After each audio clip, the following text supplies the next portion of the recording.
For all things outdoors, listen to the father of two, the Jesus-loving TV show hosting hairy, true-blood American redneck, Ben Cole. And listen to the outdoor filming, chef cooking, chocolate milk drinking, John Weissmuller. And we are Rooted Podcast. What's up, John? We just talked about beginning turkey hunting. What to do, what you can do, a little bit of tips on the calling from you.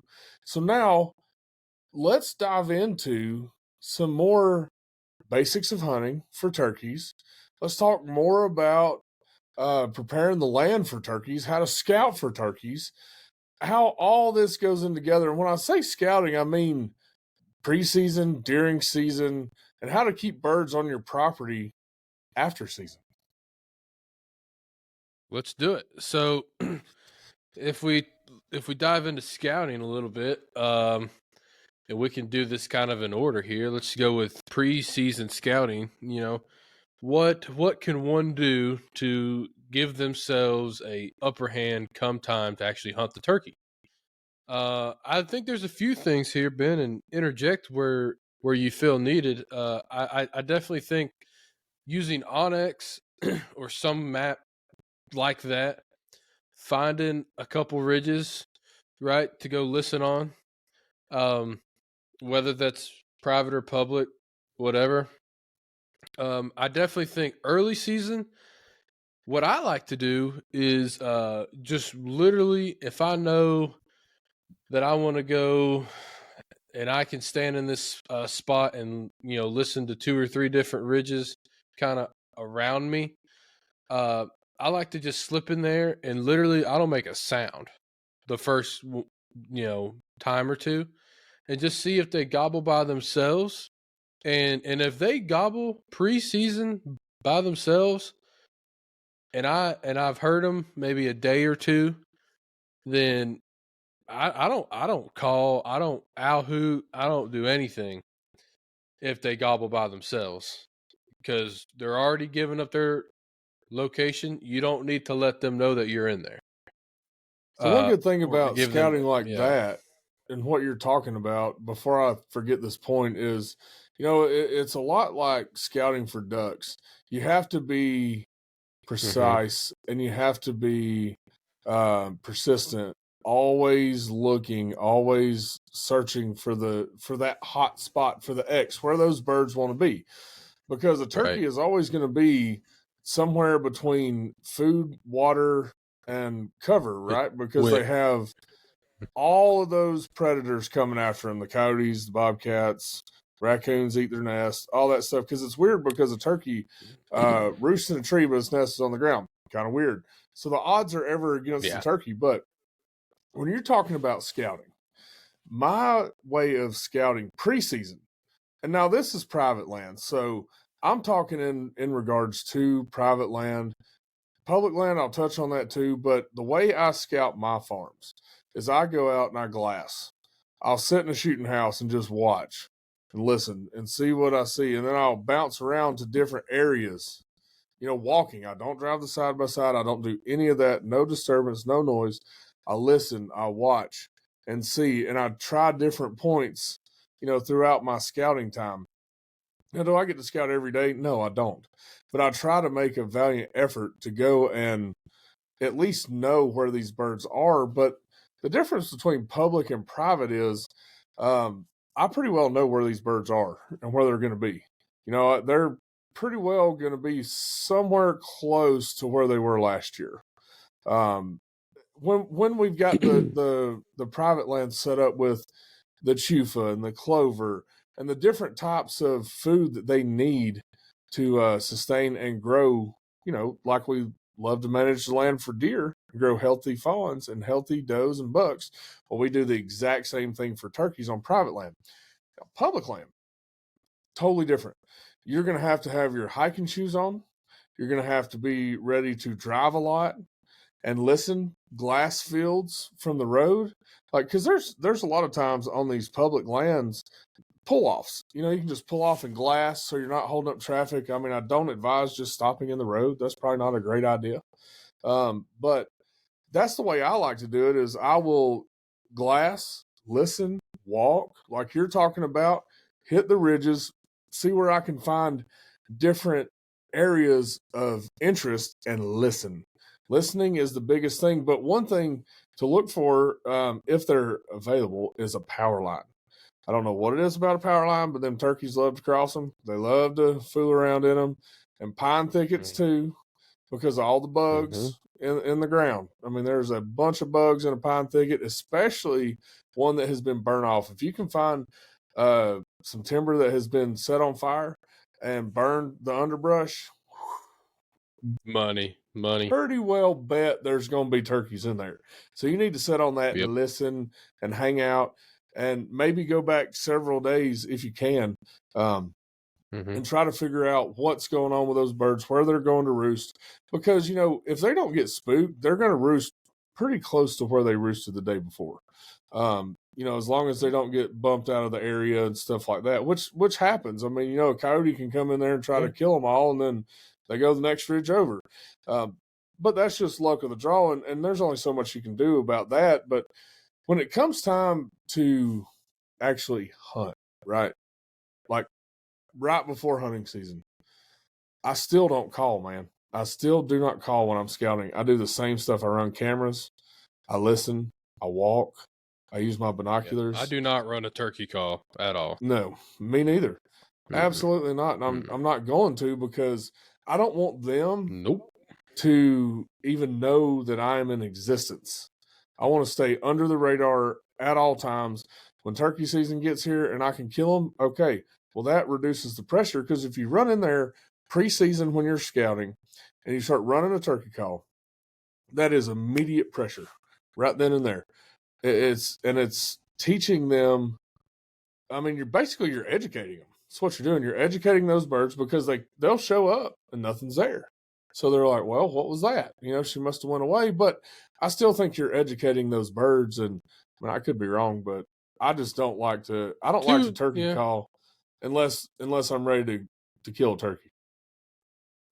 Yeah. I mean, I don't think there's necessarily anything wrong with going in there once or twice, but I mean, I don't do it either, but it's just that kind of repetitive for like 2 weeks before season, like 10 days in a row before season, whatever, doing it, that's where it really hurts you. Mm-hmm. I will say another thing about public land. We're talking about scouting.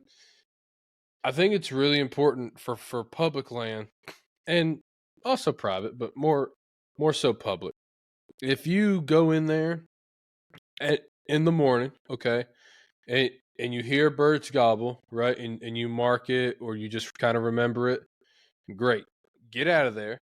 If you can, I suggest going back in between 9 and 10 o'clock and seeing where those birds are, if you can see them, if they're in a field or in an open ridge or something, because a lot of the public land people, they're usually done hunting by 9 or 10, and odds are they probably won't kill the bird just because of how life goes. But if you know where the birds have consistently been in between 9, 10, 11 o'clock, then you can sleep in, go in there after them other guys get out, and probably strike up that bird, because at that point the hen's probably left, he's probably alone, and you can strike him up and get him to come in. So I will say that I think public land, mid morning, early afternoon, really really good chance to shoot something. And another thing about the burnt field, I think it was 2 seasons ago, I shot a turkey out of a field that was still smoking. I mean, well, it wasn't a field; it was a patch of woods. But uh, I mean, it was just this piece of public, and called this bird up, and I was having trouble killing a bird on this land, and then it was like 2 days after they burned it, and it was still smoking, and that old bird loved it. He absolutely, I mean, he just had to be in there. And then I sang him a little song, and he came on into me. But so burnt fields, burnt woods, whatever. It's money, man. straight cash. Well, and two, if they have some good pasture ground or just meadows, grass fields, even food plots. A Yeah, turkey a lot of times will get in the middle of a food plot because they can see. yeah, They can see anything approaching them at any time, any angle, and they have enough time to escape. That is why they do that. yep, So yep. those are good areas to check as well in your preseason scouting. You could just go walking on hoof, looking at your map and seeing, okay, so on this particular piece of public land, we have this field, this field, this field, this field. I'm going to go to these two today, then maybe check these two another day, and then these two the different day. And you just go and you walk to them, you listen, you learn the area, you learn where these birds like to be, where they're congregated. But you can do a lot of this work with your hands and your eyes on a map. You can, and I'm sure there's Yes. state maps that are even interactive that you can look through, and it'll tell you Mm-hmm. exactly how everything's laid out, the road systems, everything you need to know. But man, the burning of the fields is phenomenal. Any Yeah, kind of dude. burnt ground, it.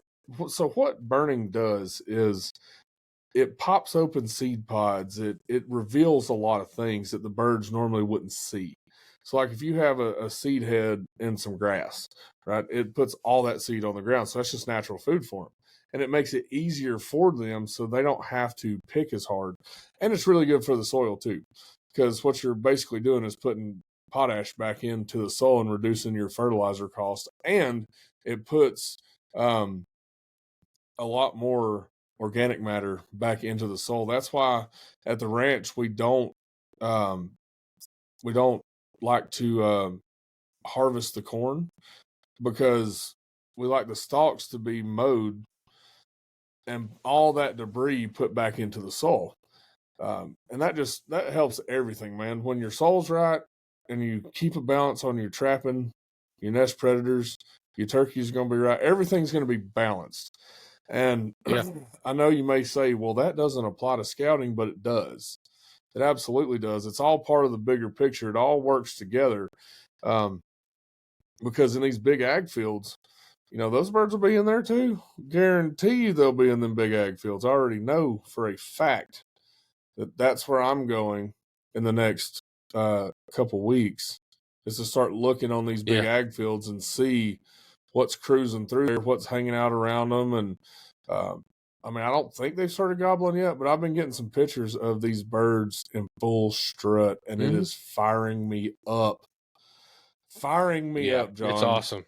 The old Yeah, wise-eye dude. It's awesome. cameras are hammering down up on top of that mountain, and there are birds strutting everywhere. The other day, I got a picture, and it was, I think, 12 longbeards, and half of them were in full strut. I was like, Wow. "Oh, dude, we gotta get Yeah. on this turkey season hype here now, because duck season's over." So it's like, well, we got a couple That's goose it. hunts left, and it's time for the turkeys. That's what it is. Time for turkeys and farming and fishing. That's it, man. Yes, sir. That's it, man. I love it. So I'll also tell you this: for those of you who have the ability to do this, if you can, have the land and have the ability to plant, if you plant anything for turkeys, I'm telling y'all right now, chufa, chufa, Chufa. that stuff is like crack for these turkeys. I Yes. tried it out probably three or 4 years ago, and just tried it because I've been hearing about it, going to the Turkey Federation show and all these different things, and buddies of mine and whatever. And I'm like, whatever, I'll try it. And I planted just a little bit of it, kind of like to the side, and they tore it up, man. Gosh dang, we had turkeys in there all the time. And then I was like, okay, this is awesome. And then I planted more of it last year, and I mean, just absolutely put it on them. I got, my father-in-law, poor little Richie, on his first birds, my brother on his first longbeard.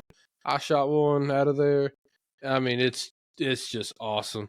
Listen, it's a totally different style of hunting. You're hunting them over food. Uh, we were just fortunate enough they still just gobbled right in front of us and strutted and did their whole thing. It was awesome. But anyway, if you could plant chufa or try to talk to your local game warden and see if he can plant it in some public, because I mean it just looks like grass, so maybe no one would really know except for you.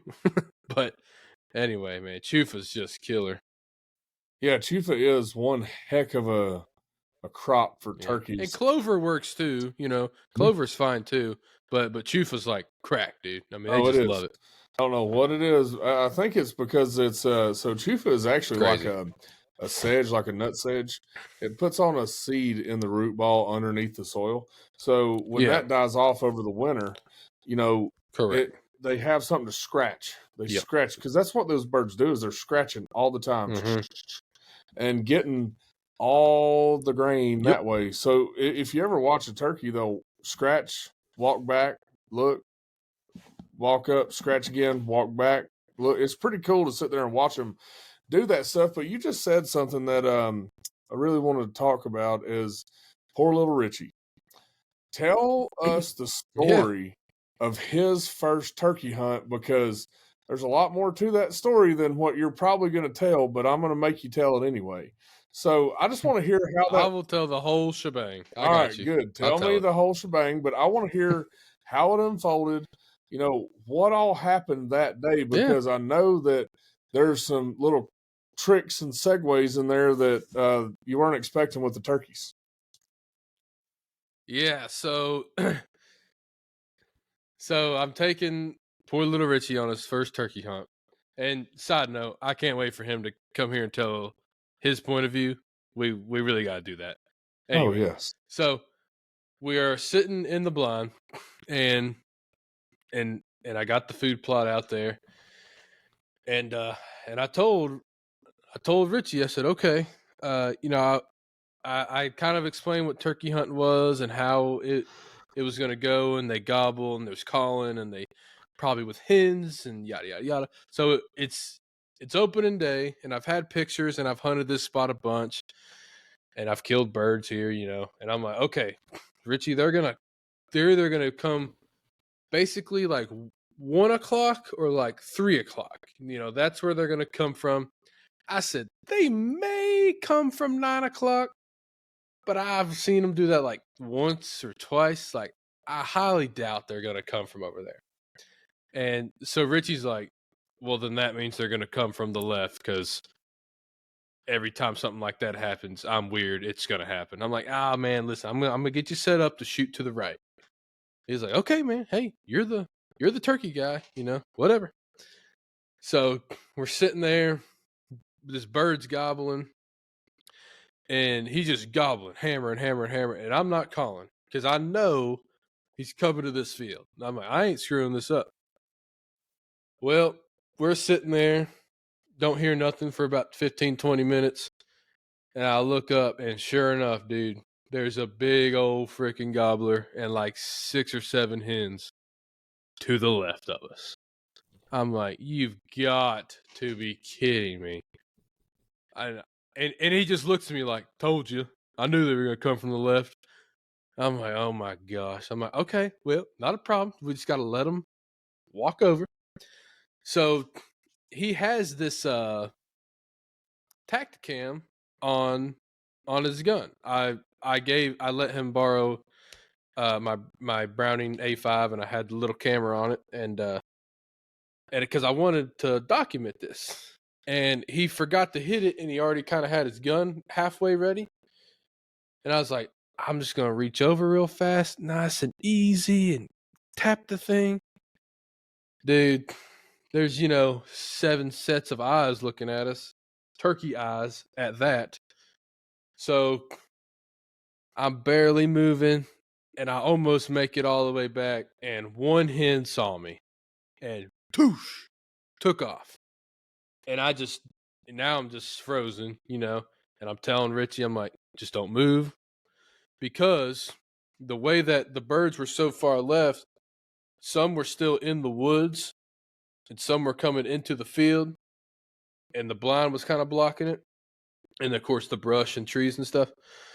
So I'm like, okay, just wait, because I saw the look on the turkeys. Right, the one bolted. The one that saw me knew better. She was gone, and then another two or three of them.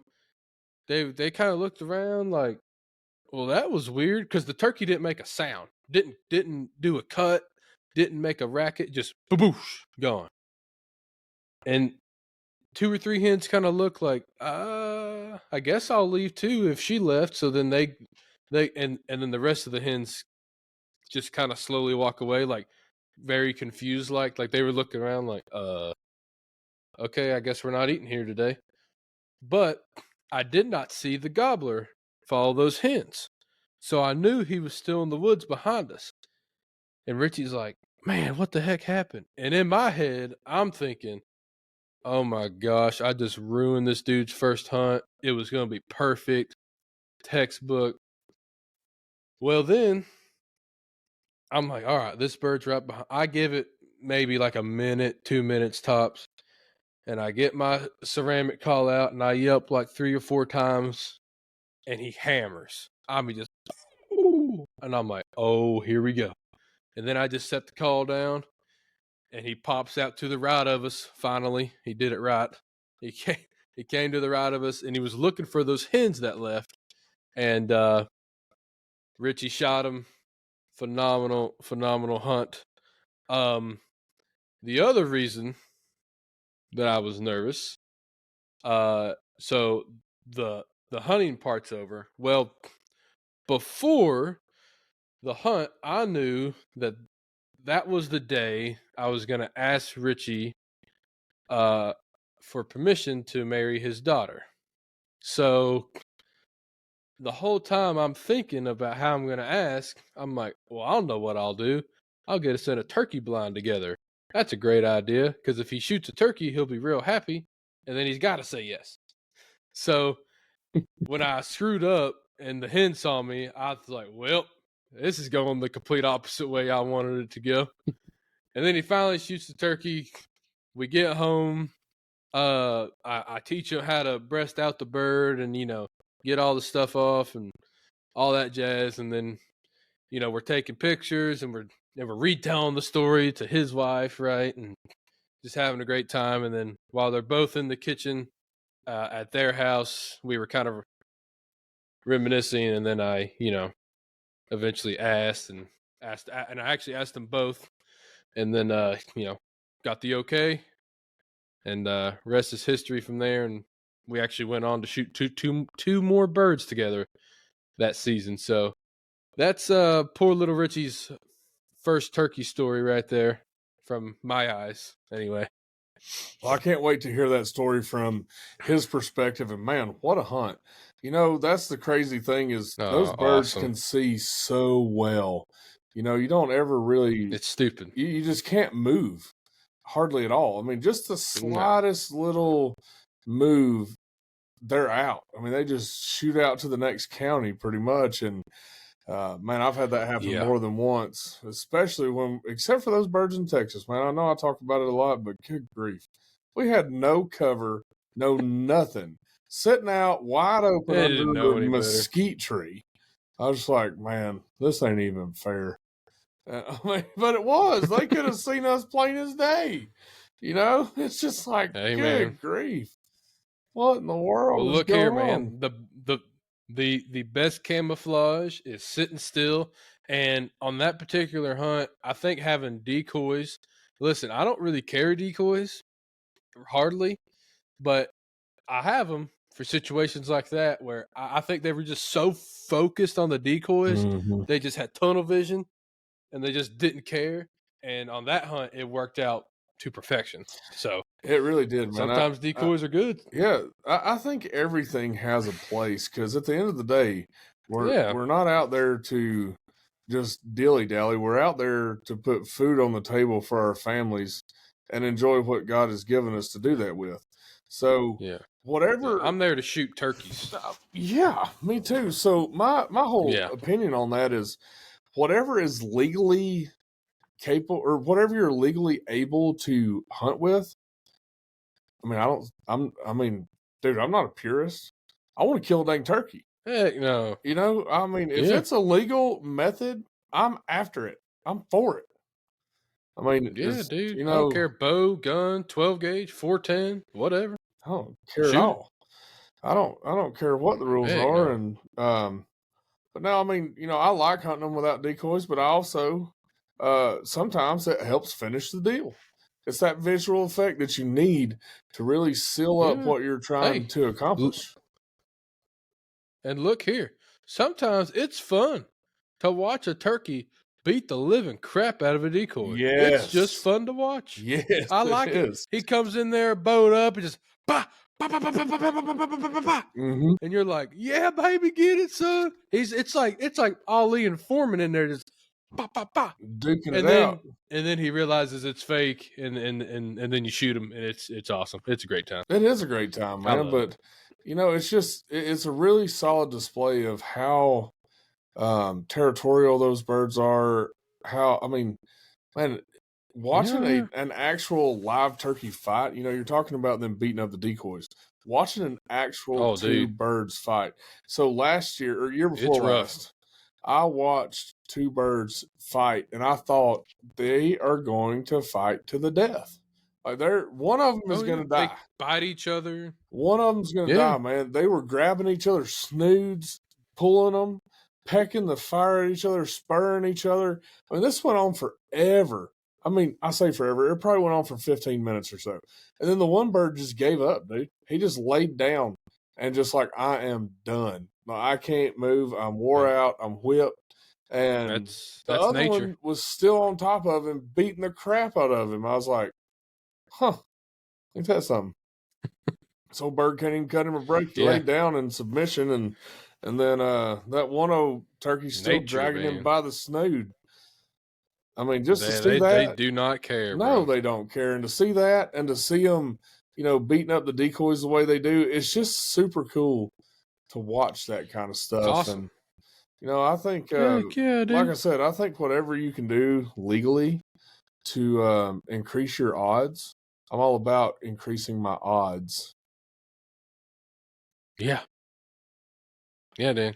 Well, whatever works, and you just need to have it just in case. Yeah. Like it's just there. Like most things in your turkey vest, you may only use one call that day, or you may use 10, but you gotta have it in the vest. Mm-hmm.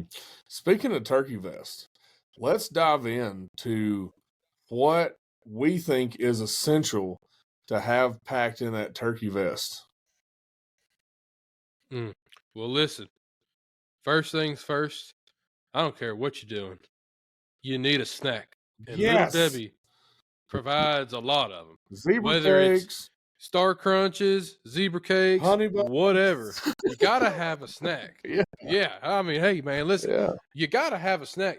Listen, if you're gonna go for a walk, I mean, you gotta have energy. So you need a bottle of your favorite drink, preferably water if you're gonna be walking a lot. But hey man, it's a free country. If you want to put a Mountain Dew in there, put a Mountain Dew in there, and then get you a zebra cake, a Star Crunch, a pack of donuts, whatever, and rock on. That's the first thing: food and water, or yes, drink, whatever you want. yeah, Yeah, yeah. that's numero uno. You gotta have the food, and you gotta have hydration. Another thing that I like to keep in my turkey vest is an assortment of shells. So I keep several different kinds in there.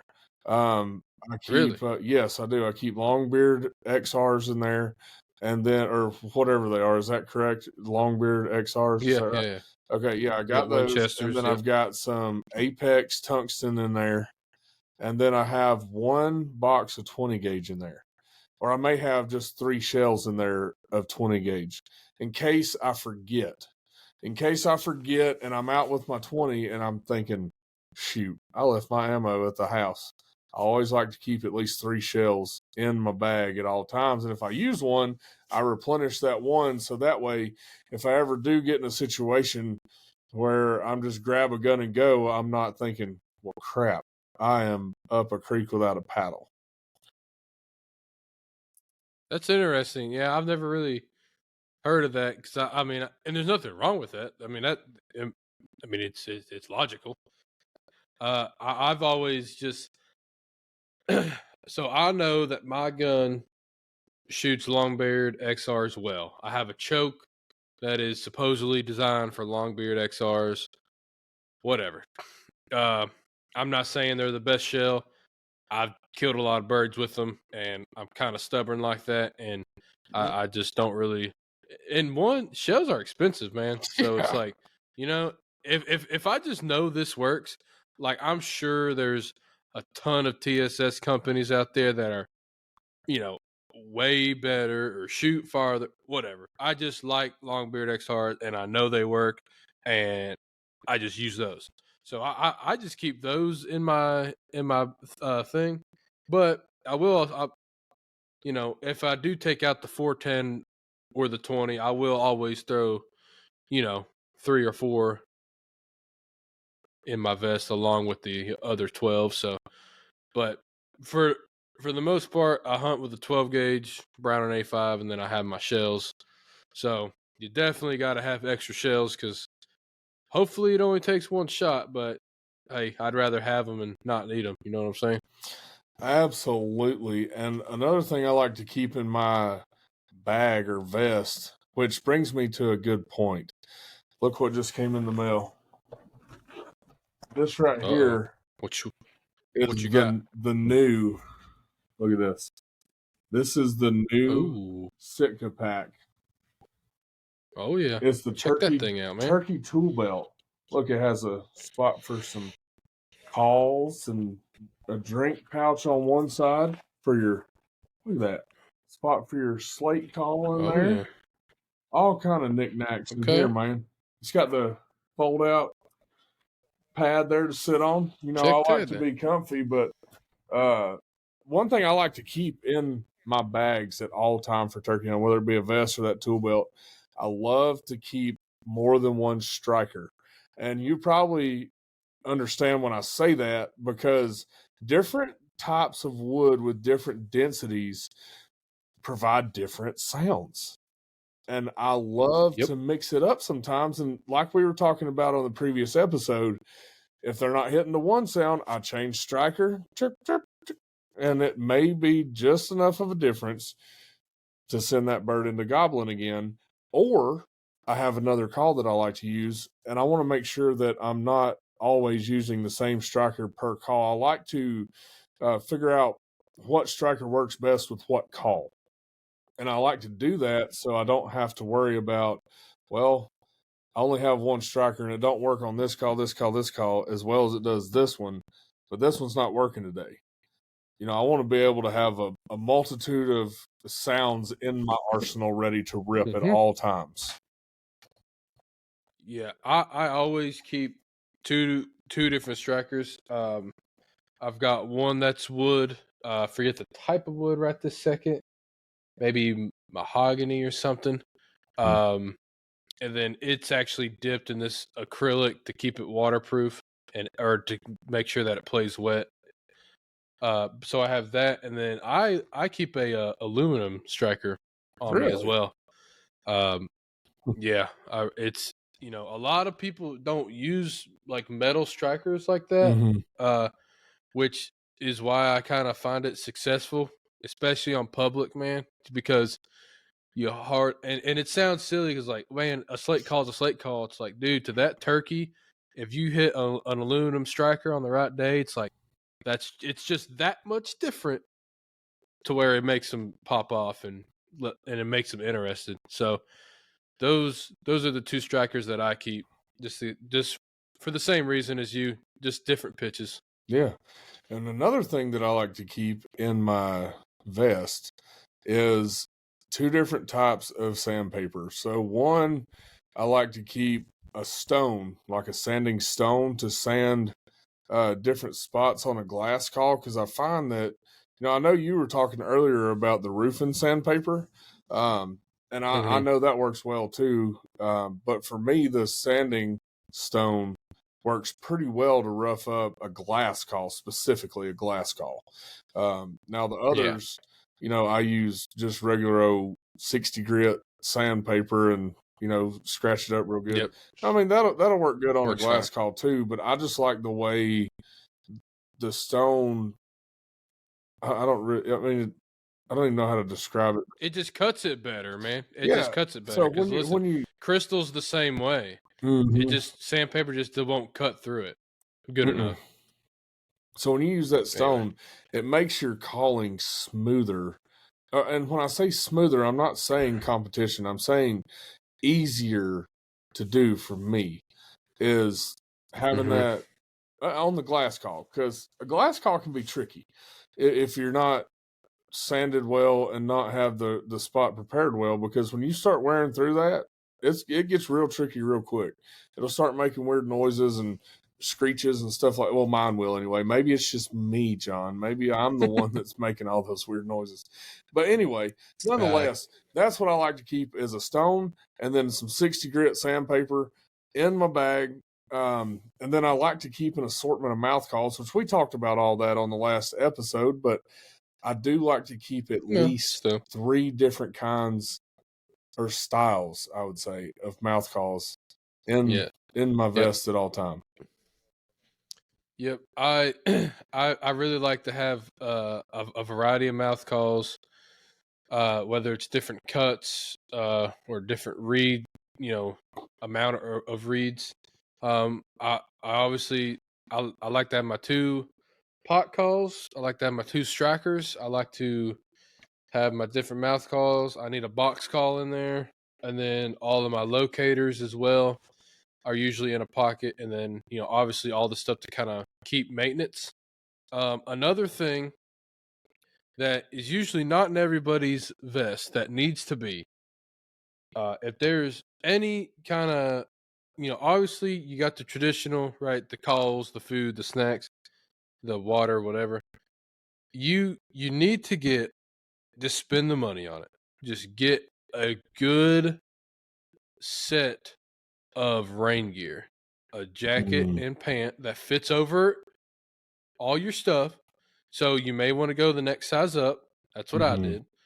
And roll it up real tight, put it in a Ziploc, a good waterproof Ziploc baggie, and put that, if you have a vest, put that in your like back pocket area where you would hold the turkey. mm-hmm, As I'm telling you, I know, you could look at the weather on your phone, yada yada yada. Stuff happens. You may not realize rain's coming, or it's just a pop up shower, or you just get caught in it. Whatever. It's nice. It's nice to have. At the very least, have it in your truck, and then hopefully, you kind of look at the weather and have it. But I'm telling you, a good set of rain gear can save you on a hunt. Oh, buddy, a good set of rain gear will always save you on a hunt.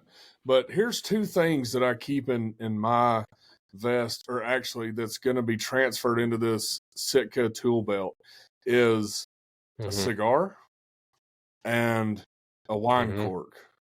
So the wine cork, everybody likes to put on these face masks. Okay, cool story. I have a beard. Don't work. So I just paint my face right here. See that little outline right there? We do that number right there. And the nose. We do all that with the wine cork. So all we do is we take and burn one end and then just scratch it all over our face. And what that does is it breaks up my pie face in the trees. So I can now blend in better because, man, I'm telling you, I don't know what it is, but a mask on my mustache just don't work. Can't stand it. Drives me insane. I mean, literally, insanity is approaching when I put on a face mask. I hate it, man. Hate it. So, and the cigar is It's funny. for after the harvest. You get to smoke a stogie with your bros, have a good time doing it. And at the end of the day, man, Heck yeah. that's what it's all about. Is being out there with your guys and your boys, or you ladies at turkey hunt. I'm not excluding y'all either. You girls, or whatever it is, whatever your terminology is. Let's just say that. Yeah. Your Whatever, buddies. yeah, your buddies. There you go, your buddies. So whatever that looks like for you, I mean, that's what it's all about. And I just so happen to like Yeah. cigars. Yeah, and there's that. Yeah, there's that, and a good warm fire. Looking forward to that, man. In the early turkey season, Dude, when it's still kind of cool out, a good fire down there at the Sinking Creek Ranch. That's nice. hey, and look here. If y'all are in a state that you can only kill, your one bird a day or whatever, like us in Tennessee, Mm-hmm. you you need to keep just a little old tackle box and a fishing pole. Go in the morning, shoot your turkey, smoke your cigar, have fun, eat your crumbled up zebra cake, Yes. and then go catch you a bass, man. Yeah, I did good. that last year, Yeah. dude. So get this, man. I take my brother out hunting in the morning. Mm-hmm. He shoots his only long beard, his biggest turkey, right? And I say his biggest turkey, and I just said his only long beard. You may be confused. He shot a bearded hen for his first turkey. He's never shot a long beard. Anyway, so he shoots this big old bird, and then we go back home, and his daughter is there, and she wants to go fishing. So okay, we'll go fishing. Mm-hmm. And so my brother on the same day, he shot that bird, and then probably like 3 or 4 hours later, he caught a 3-pound bass. Like, it's just an awesome time, man. Shot this bird, got a bass, just hanging out with family and friends, and I mean, what a time, dude. Yes. What a time. And, you even may want to consider one other thing to throw in that bag or your turkey vest is Yeah, a thermocell.